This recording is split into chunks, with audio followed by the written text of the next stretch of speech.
സ്നേഹമുള്ളവരെ, ഇപ്പോൾ നമ്മളുള്ളത് തൃശ്ശൂർ സുവോളജിക്കൽ പാർക്കിലാണ്. കൂടുതൽ വിവരങ്ങൾ നമുക്കറിയാം. Watch it. ഇന്ത്യയിലെ ആദ്യത്തെ ഡിസൈനർ പാർക്കും കേരളത്തിലെ ഏറ്റവും വലുതും ആധുനിക സൗകര്യങ്ങളോട് കൂടിയതുമായ മൃഗശാലയാണ് തൃശ്ശൂർ ജില്ലയിലെ പുത്തൂരിൽ നിർമ്മിച്ചിരിക്കുന്ന പുത്തൂർ സുവോളജിക്കൽ പാർക്ക്. ഏകദേശം 336 ഏക്കർ വിസ്തൃതിയിലാണ് ഈ പാർക്ക് ഒരുക്കിയിരിക്കുന്നത്. പഴയ തൃശ്ശൂർ മൃഗശാലയിലെ സ്ഥലപരിമിതിയും ആധുനിക സൗകര്യങ്ങളുടെ അഭാവവും പരിഗണിക്കാനാണ് ഈ പുതിയ മൃഗശാല നിർമ്മിച്ചത്. ഈ പാർക്കിലോട്ട് കടന്നു വരുമ്പോൾ ഒരാൾക്ക് എൻട്രൻസ് ഫീ ആയിട്ട് 70 രൂപയാണ് ചാർജ് ഈടാക്കുക. കൂടാതെ ബസ്സിന് പോകാനായിട്ട് 30 രൂപയുമാണ് ഈടാക്കുന്നത്. 4-5 സ്റ്റോപ്പുകളായിട്ട് ഈ മൃഗശാലയെ തിരിച്ചിട്ടുണ്ട്. ഒന്നാമത്തെ സ്റ്റോപ്പിൽ നമുക്കൊരുപാട് പക്ഷികളെ നമുക്ക് കാണുവാനായിട്ട് സാധിക്കുന്നതാണ്. ഈ മൃഗശാലയിലെ ഏറ്റവും വലിയൊരു പ്രത്യേകത എന്ന് പറയുന്നത് വളരെ വൃത്തിയായിട്ടാണ് ഓരോ സ്ഥലങ്ങളും വെച്ചിരിക്കുക. കോൺക്രീറ്റ് ചെയ്ത സ്ഥലങ്ങളിലൂടെയാണ് നമ്മൾ നടന്നു നീങ്ങുമ്പോൾ നമ്മുടെ ചുറ്റുമുള്ള സ്ഥലങ്ങൾ വളരെ ഭംഗിയായിട്ടാണ് അവർ അറേഞ്ച് ചെയ്ത് വെച്ചിരിക്കുന്നത്.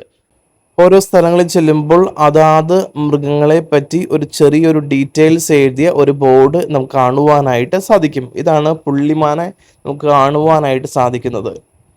ഒരു വലിയൊരു ഏരിയ തന്നെ അതിനു വേണ്ടി ഒരുക്കിയിട്ടുണ്ട്.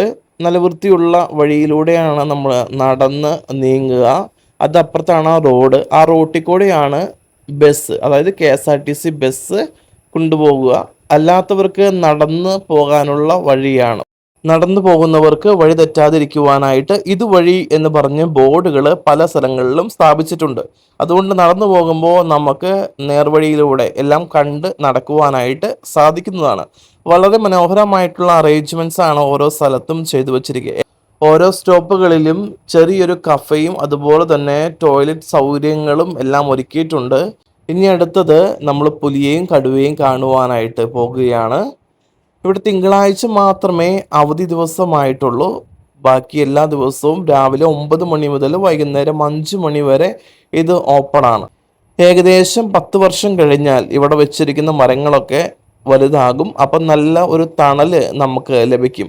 നട്ടുച്ചയ്ക്ക് പോലും നമുക്ക് വരുവാനായിട്ട് സാധിക്കും. ഓരോ മൃഗങ്ങളെയും കാണുവാനായിട്ട് അതാത് സ്ഥലങ്ങളിൽ ഗ്ലാസ് ഇട്ട റൂമുകൾ ഉണ്ട്. ഈ ഗ്ലാസിന്റെ അടുത്ത് തന്നെയാണ് ഇതുങ്ങൾക്ക് കുളിക്കുവാനായിട്ട് ഉണ്ടാക്കിയിരിക്കുന്ന ചെറിയ ചെറിയ കുളങ്ങളുള്ളത്.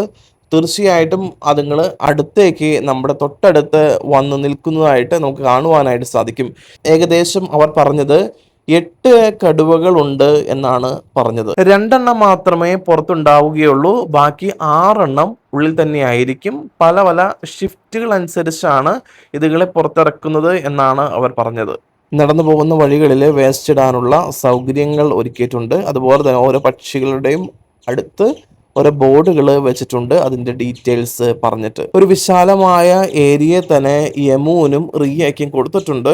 അതുപോലെ തന്നെ എല്ലായിടത്തും കാണുന്ന ഒരു പ്രത്യേകത തന്നെയാണ്, ജനങ്ങൾ നിൽക്കുന്ന ഇടത്തിൽ നിന്നും ഇവരുടെ ഇടവും തമ്മിൽ ഒരു വലിയൊരു കനാല് സെൻറ്ററിലൂടെ പോയിട്ടുണ്ട്. ഈ കാണുന്ന പാലത്തിൻ്റെ സൈഡിൽ വെള്ളം കെട്ടി നിൽക്കുന്നുണ്ട്. അവിടെ നമുക്ക് ഹിപ്പോപ്പൊട്ടാമസിനെ നമുക്ക് കാണുവാനായിട്ട് സാധിക്കും. അവിടെ കണ്ട ഒരു വ്യത്യസ്തമായ ഒരു കൊക്കാണ് കന്യാസ്ത്രീ കൊക്ക്. എനിക്ക് വളരെ കൗതുകത്തോടെ ഞാൻ കുറച്ചു നേരം നോക്കി നിന്ന സ്ഥലം കൂടിയാണ്. ഇനിയും പണി തീരാത്ത ഒരുപാട് സ്ഥലങ്ങൾ നമുക്ക് തിരിച്ചു വരുമ്പോൾ കാണുവാനായിട്ട് സാധിക്കും. അവിടെ നമുക്ക് തിരിച്ചു വരുമ്പോൾ നമുക്ക് ബസ് സൗകര്യം അവർ ഒരുക്കിയിട്ടുണ്ട്. അത് ഫ്രീ ആയിട്ട് നമുക്ക് തിരിച്ചു വരാവുന്നതാണ്. അപ്പോൾ അടുത്ത വീഡിയോയിൽ വീണ്ടും കാണാം. Good bye.